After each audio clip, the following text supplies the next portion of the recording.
اور آج ہمارا شمار عزاداران اہل بیت سے ہوتا ہے۔ ان سب کو سلام عقیدت پیش کرنے کے لیے بآواز بلند صلوات۔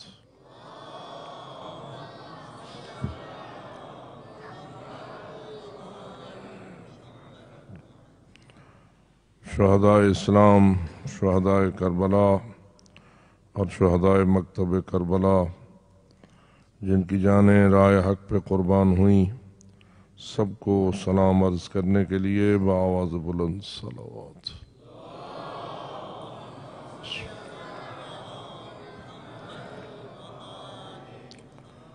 ظالموں، قاتلوں، دہشت گردوں کی شکست و ذلت اور مکمل بے یقینی کے لیے بآواز بلند صلوات۔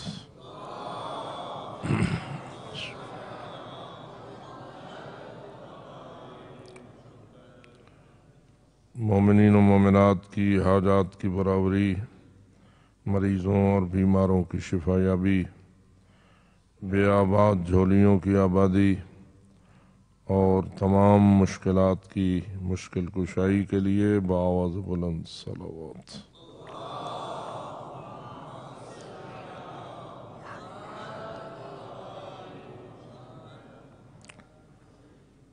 تعجیل ظہور حضرت قائم آل محمد علیہ السلام کے لیے بآواز بلند صلوات۔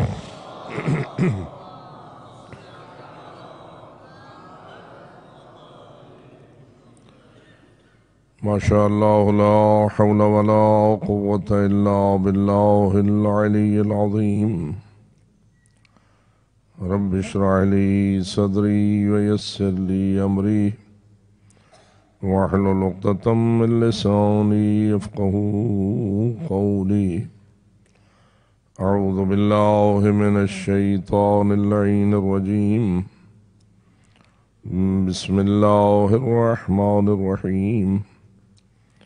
الحمد للہ رب العالمین، والصلاة والسلام علی اشرف الانبیاء والمرسلین، سیدنا و نبینا و شفیع ذنوبنا و طبیب قلوبنا و مولانا ابی القاسم محمد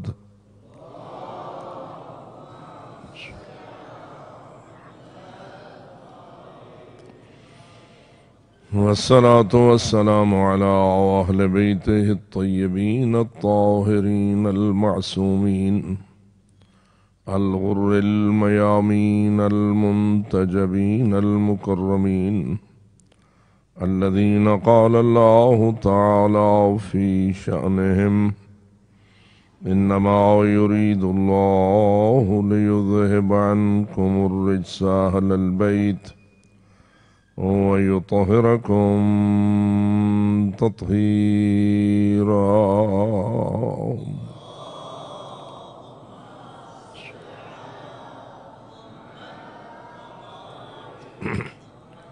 ورحمة الله على أحبابهم وأصحابهم وشيعتهم ومواليهم أجمعين، ولعنة الله على أعدائهم وقاتليهم وظالميهم ملعونين من يوم ظلمهم إلى أبد الآبدين. أما بعد، فقال الله تبارك وتعالى في كتابه المبين وخطابه المتين: بسم الله الرحمن الرحيم. هو الذي أرسل رسوله بالهدى ودين الحق ليظهره على الدين كله ولو كره المشركون. صلوات۔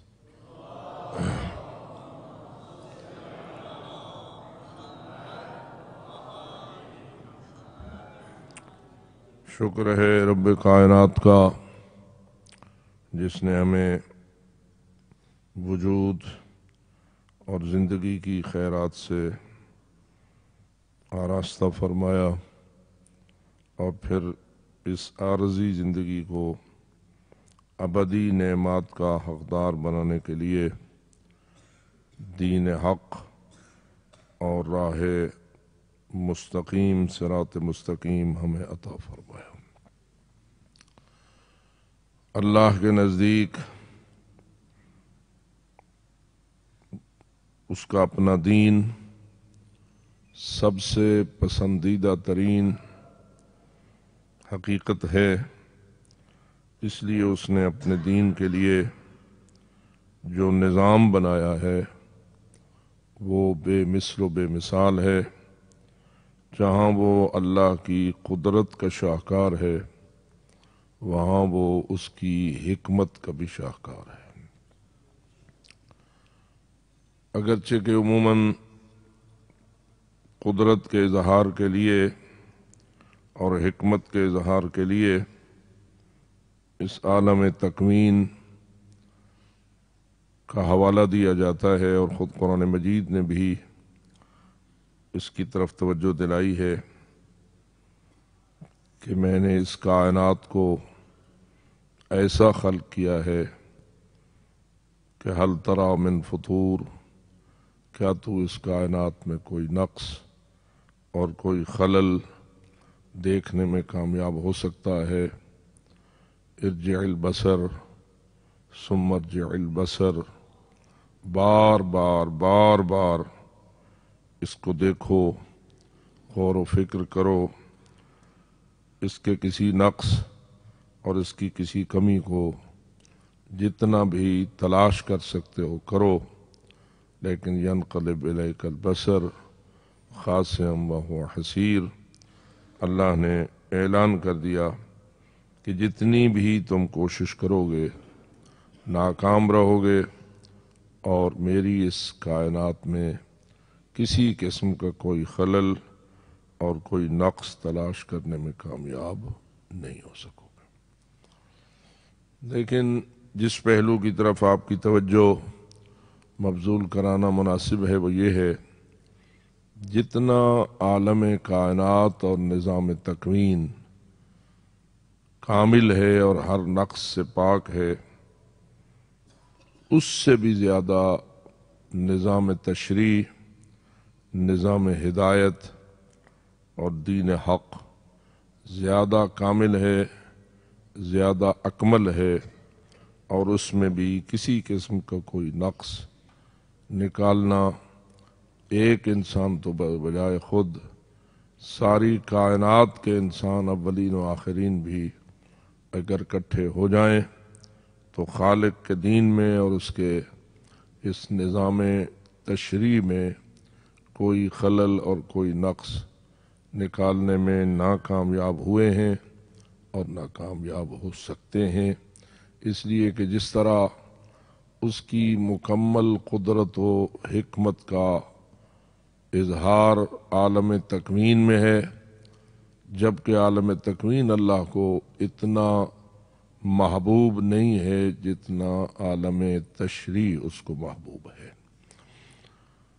دین انتہائی محبوب ترین چیز ہے، اور اس لیے اللہ نے دین کے متعلق کھل کر بات کی ہے کہ ان الدین عند اللہ الاسلام ومن یبتغ غیر الاسلام دینا فلن یقبل منہ وہو فی الآخرۃ من الخاسرین، کہ اللہ کے نزدیک سب سے زیادہ اہم اور پسندیدہ دین دین اسلام ہے۔ لوگوں نے جتنے بھی دین اپنائے ہیں یا اختیار کیے ہیں یا ان کو پسند فرمایا ہے، اللہ رب العزت فرماتا ہے مجھے تمہارا کوئی پسندیدہ دین پسند نہیں ہے، مجھے اگر پسند ہے تو اپنا دین دین اسلام ہی پسند ہے۔ اور ساتھ یہ بھی اعلان فرماتا ہے کہ جو بھی کسی اور دین کو اختیار کر کے اپنی زندگی گزارتا ہے اور اس کو اپنے اوپر حاکم بنا لیتا ہے، بناتا پھرے، لن یقبل منہ، بارگاہ رب العزت میں اس کی اس بات کو پسند نہیں کیا جائے گا، وہو فی الآخرۃ من الخاسرین، اور ایسا شخص آخرت میں یقیناً خسارہ پانے والوں میں سے ہوگا، اور آخرت کے خسارے کا دوسرا نام